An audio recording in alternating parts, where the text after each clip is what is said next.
Hi, Chris Noel here. For the last several years, I've led BFRO expeditions, and they've gone really well. They've been so much fun.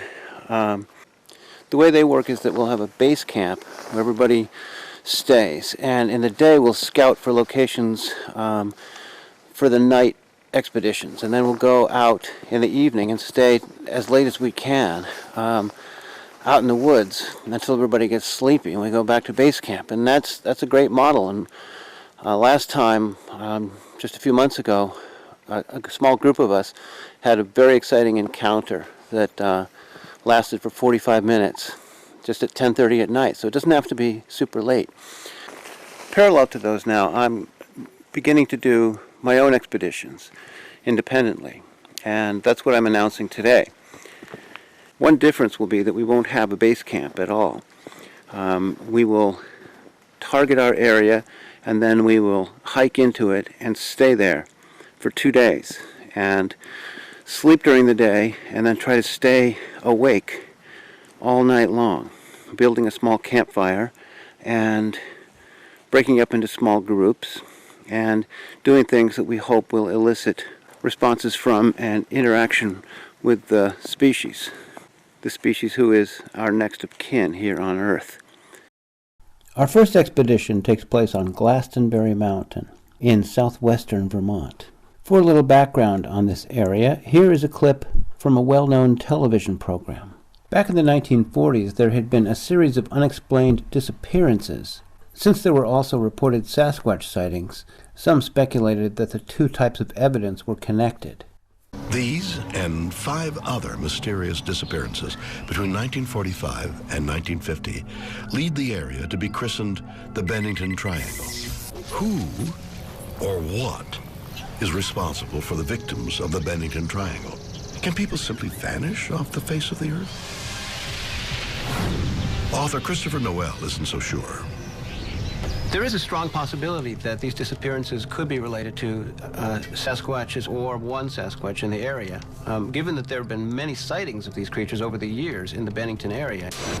The Sasquatch, also known as Bigfoot, is a legendary ape-like creature thought to inhabit the forests of North America. Noel has been studying them for years.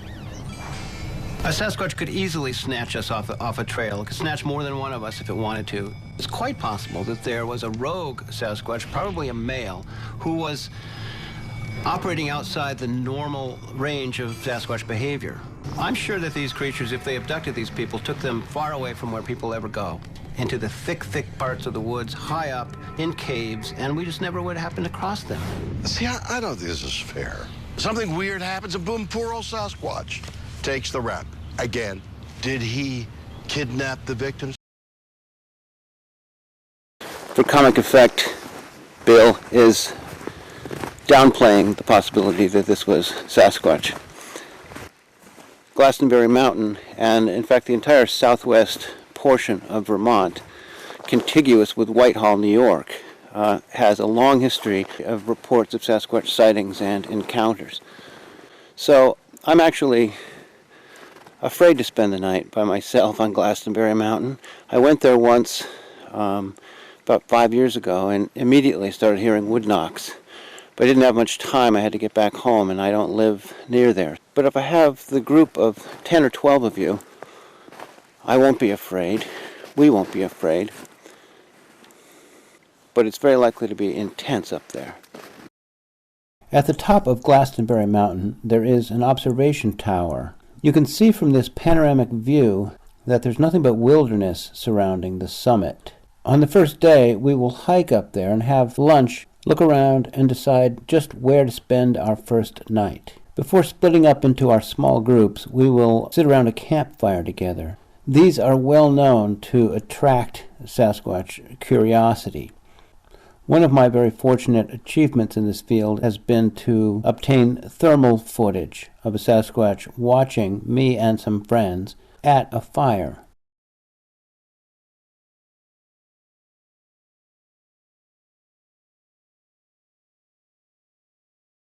He or she was peeking through an opening in a pile of lumber.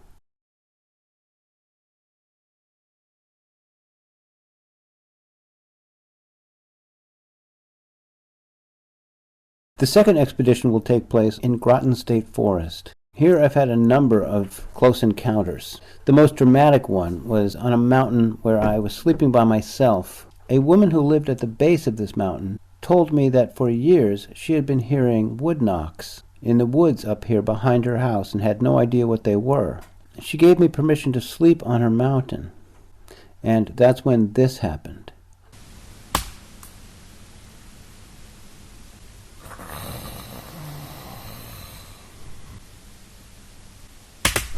Whoa.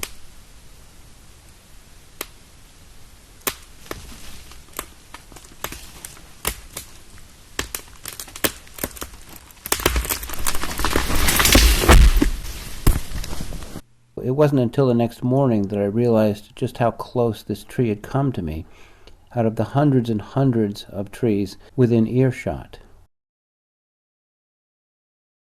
Although I'm not eager to sleep up here again by myself, I will feel emboldened by the presence of the rest of you. Besides having that tree pushed down right next to me in Groton State Forest, another amazing thing that happened was that I was giving a talk about Sasquatch at the Unitarian Church in Montpelier, Vermont, and as I do always at these talks, I make sure not to give out the location where I research, both so that too many people don't come flooding in there, and also so that what happened after this talk can be allowed to happen, if it will.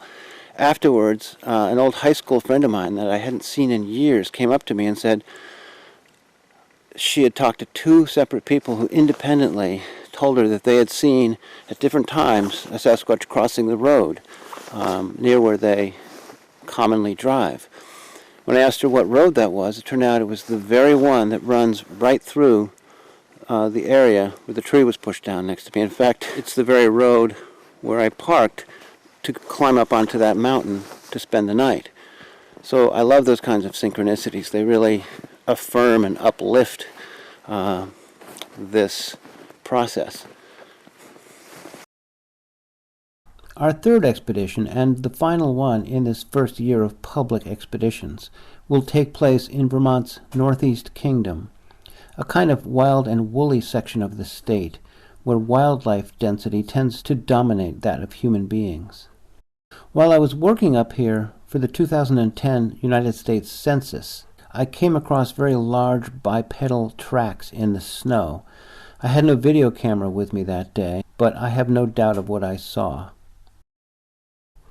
I found these right around this pond, so we will focus on this area.